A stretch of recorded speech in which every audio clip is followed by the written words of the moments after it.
Hello everyone, আশা করি সবাই ভালো আছো। আমি গ্রাম বাংলা থেকে লিটন চৌধুরী বলতেছি।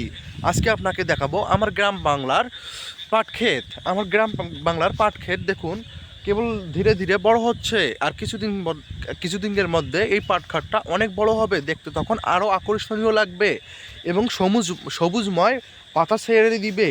অনেক মানুষ তখন এই পাট ক্ষেতের আশেপাশে এসে বসে থাকবে। আর এই প্রকৃতির মাঝে সবাই হারিয়ে যাবে। যেমন বন্ধুরা দেখতে পারতেছেন, আজকে অনেক বৃষ্টি হওয়ার কারণে এই পাট ক্ষেতের গাছগুলো অনেকটা হেলে গেছে, কিন্তু এটা স্বাভাবিক ব্যাপার। কিছুদিন পর যখন আবার সূর্য ভালোভাবে রোদ দিবে, কিছুদিন পর আবার এই পাট ঘাটগুলো স্বাভাবিকভাবে স্বাভাবিকভাবে আবার উঠে যাবে। কেননা পাট ঘাটের গোড়াগুলো এখন নরম হয়েছে। এই কারণে গাছগুলো এই কারণে গাছগুলো এখন মাটিতে শুয়ে গেছে।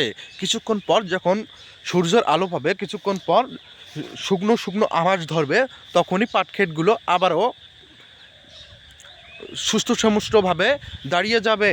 তো বন্ধুরা, প্রতিনিয়ত এরকম গ্রাম বাংলার ভ্লগ দেখতে আমার চ্যানেলটি সাবস্ক্রাইব করে আমাদের সঙ্গেই থাকো। প্রতিনিয়ত তোমাকে আমি গ্রাম বাংলার ঐতিহ্য কী ক্ষেত কোথায় হচ্ছে আমার গ্রামে তোমাদের মাঝে উপস্থাপন করার চেষ্টা করব। আর প্রতিনিয়ত এই ধরনের ভিডিও দেখতে অবশ্যই চ্যানেলটি সাবস্ক্রাইব করে আমার সঙ্গেই থাকো। ভালো থাকো, ধন্যবাদ।